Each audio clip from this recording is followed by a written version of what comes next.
Nearly 2 weeks ago, South Dakota School of Mines and Technology President Dr. Heather Wilson testified before a Senate committee regarding her nomination for Secretary of the Air Force. She was praised by South Dakota Senators John Thune and Mike Rounds, but also took tough questions from committee Democrats. We sat down with Heather Wilson in her first chance to speak on her nomination.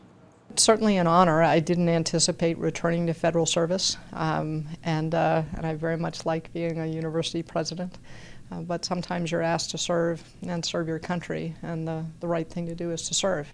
Hailing from a family with a history in aviation, Heather Wilson calls the Air Force Secretary nomination an honor. She faced tough questions from the Senate Armed Services Committee in her confirmation hearing, like how the U.S. should counter China and other countries that invest heavily in their military. They are developing stealth capability, and I don't see how we can stop modernizing and expect to win a near-peer fight, and I'd rather have that fight be unfair and on our side. Wilson would be the first Air Force Academy graduate to take control of the agency, but she recognizes the challenges ahead. If we were designing a training space for fighters 50 years ago, you need something completely different today. And so I think we'll be focused on readiness, modernization, and development of the next generation of leaders in the Air Force. According to Wilson, half of the Air Force's combat aircraft are not properly equipped for missions.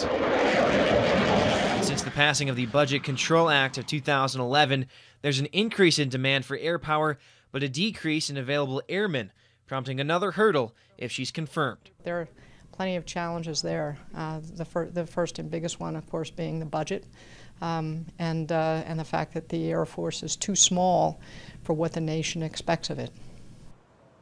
So Wilson was approved in the Senate Armed Services Committee by a vote of 22-5. The full Senate confirmation vote has not yet been scheduled. All right, well, thank you, Sam, for that report.